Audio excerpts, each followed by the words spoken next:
Welcome to another edition of Web Chats. I'm Sabrina Storm. Joining me in studio today is Oxford County Warden David Mayberry.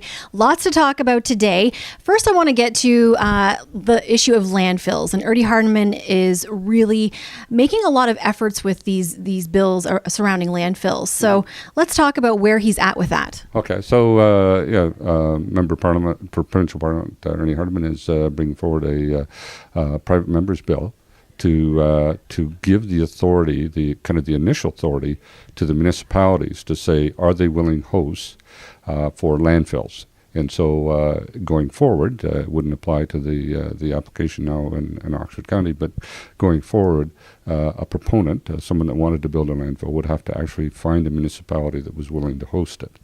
And this is...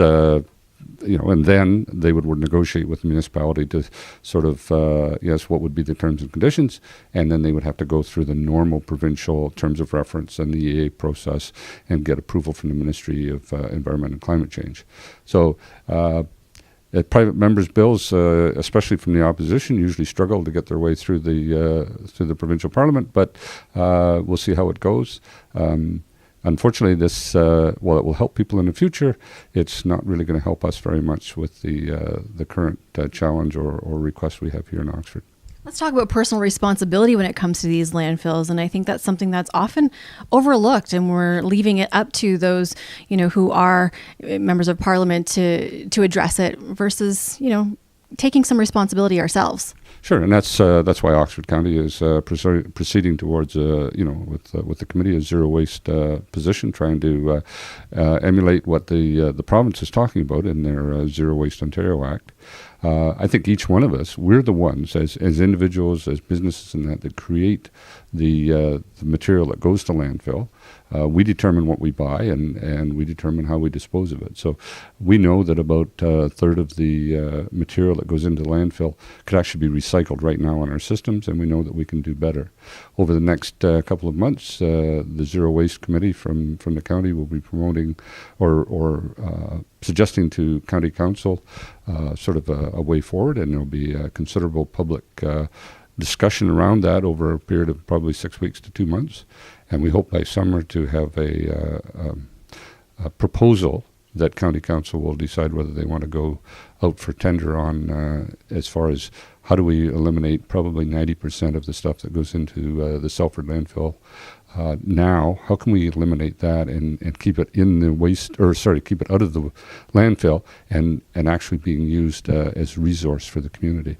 I would think changes like that come a cost as well. Yes, and that will be the dilemma for County Council to say, how much do we spend to try and do a better job, and at what level do we serve the people? I think we also have to realize that we do live on a finite planet, and so every time we dispose of something, it makes it, we have to go out and find new material somewhere else, and eventually we're going to run out. And so at some point we're going to have to recycle everything. Oxford County has always been a leader. I think this is another case where we might want to demonstrate some level, higher level of leadership again. Right. The short-term costs certainly don't outweigh the long-term benefits, That's right? So, yeah. Okay, also going to cost the county some cash is fixing the roads out there after the winter season. It's sort of a catch-22 right now. We've got some nicer, warmer temperatures, but I mean, we know as Canadians that can change at the drop of a hat. So how much really does the county put towards fixing the roads after the winter season? Well, it's significant, and every county and every lower tier municipality has money in their budgets for pothole repair. And we know that because of the Canadian weather, the freeze-thaw cycle throughout the winter, water's going to get down underneath the pavement and pop up little pieces here and there, and then they get hit by the snowplow and knocked off the road or whatever. We know we're going to have potholes all over the county on perfectly good paved roads. We're going to have problems, and so it's always a bit of a challenge. Do you fix them right away, or do you kind of wait till the worst of the freeze thaw is over? We've had some pretty cold days, which makes the frost go down deeper and allows when there's a frost action, the water gets in there, freezes, and creates even more problems.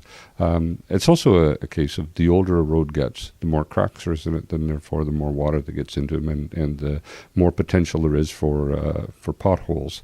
It is a significant part, and I'd be reluctant to say because I have no idea what the actual budget number is for just potholes, but it is, and this is respectful to the residents. While they'd like them fixed right away, you kind of hate to go out and fix it, and then the next week have another freeze thaw, and whatever little repair you did needs to be done again. So there is kind of a balancing. We got to do the worst ones for sure, but a lot of the smaller ones you sort of say, well, we'll wait till summer or till spring when the worst of the season is over, and then we'll repair them then.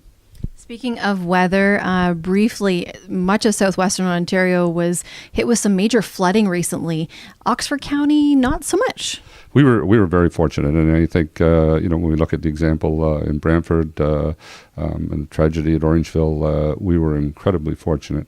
But I think that is also sort of a good news story in that it says that the flood control process that we have, and whether it be the dams at Wildwood or Pittock or Fanjar or whatever, are actually doing what we designed them to do, 50, 60 years ago. That the people that are operating them, our conservation authorities, are doing a great job.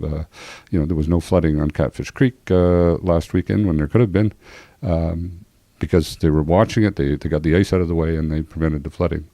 It doesn't mean we're going to be able to do it every time, and I think the Grand River flood in Brantford is sort of an example that sometimes, no matter how good a planning you've done, things get out of control. But I do think that the people of Oxford should be actually quite pleased that the flooding that we experienced, and there was little bits on roads and stuff, but we haven't had sort of mass flooding of basements or anything like that, or flooding of any built-up residential areas. And I think that's a good news story, and it also reminds us of the importance of having conservation authorities really doing their job, really sort of making sure that we're safe and secure. A job well done. Thank you. My thanks to Warden David Mayberry for joining me, and you join us next time for another edition of Web Chats.